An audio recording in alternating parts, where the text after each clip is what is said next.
மாவட்டம் முத்தம்பாளையம் தாலுகா சேர்வாரம்பட்டி பாருங்கள்.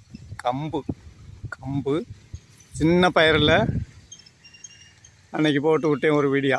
இப்போ எவ்வளோ அழகா விளைஞ்சு ஒரு 2 ஏக்கர் பாருங்கள் நண்பர்களே, எவ்வளோ அழகாக சூப்பராக விளைஞ்சு அழகாக இருக்குது. 2 ஏக்கர் நிலம். இந்த கம்பு வந்து கூழ் வச்சு சாப்பிட்லாம், களி கிண்டி சாப்பிட்லாம். இப்படி இந்த கம்புல சாப்பாடுகள்லாம் சாப்பிட்டோம்னா மேலே வளர்க்கும். கம்பு வந்து மேலே வளர்க்குற பொருள், உணவுப் பொருள். இதெல்லாம் முக்கியமாக நம்ம வாரத்தில் 2 நாள் 3 நாளைக்காகவும் சமையல் பண்ணி சாப்பிடணும். அப்போ தான் பழைய ஆரோக்கியங்கள்லாம் மனிதர்களுக்கு கிடைக்கும். இதெல்லாம் யாரும் கடைப்பிடிக்க மாட்டேங்க நண்பர்களே. பாருங்கள் என்ன அழகாக விளைஞ்சிருக்கு, எப்படி அலங்காரமாக நிற்கிதுன்னு பாருங்கள். எல்லாம் மானம் பார்த்த பூமியில் மழையிலே பேஞ்சு இயற்கையில் வளர்ந்து இயற்கையிலே விளைவாகி நம்மளுக்கு சாப்பாடு உணவுப் பொருள்கள் இதெல்லாம் காலங்காலமாக நீங்களாம் சாப்பிட்டு வாங்க, சாப்பிடுங்க நண்பர்களே.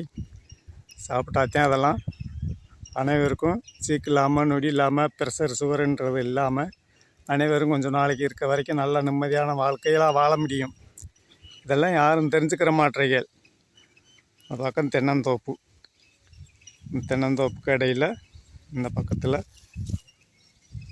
இது கம்பு போட்டிருக்கோம். இந்த பக்கம் பாருங்கள், சீமப்புல்லுகள் மாட்டுகளுக்கு அழகாக எப்படி வளர்த்து சூப்பராக வச்சுருக்கிறாங்க நண்பர்களே. என்ன அழகாக இருக்குது. தேனி மாவட்ட இயற்கை. இப்படி நாங்கள் சின்னவளாவரத்து கிராமத்தில் தான் நாங்கள் குடியிருக்கிறோம். எங்களோட கிராமத்தில் விவசாயத்தில் அனைத்து பொருள்களும் நமக்கு கிடைக்கிது. தொடர்ந்து நம்ம வீடியோ பாருங்கள் நண்பர்களே. பார்த்துட்டு மைக்குட் வில்லேஜ் உங்கள் சேனல், உங்கள் கல்யாணி மைக்குட் வில்லேஜ் சேனலுக்கு சப்ஸ்கிரைப் பண்ணுங்கள்.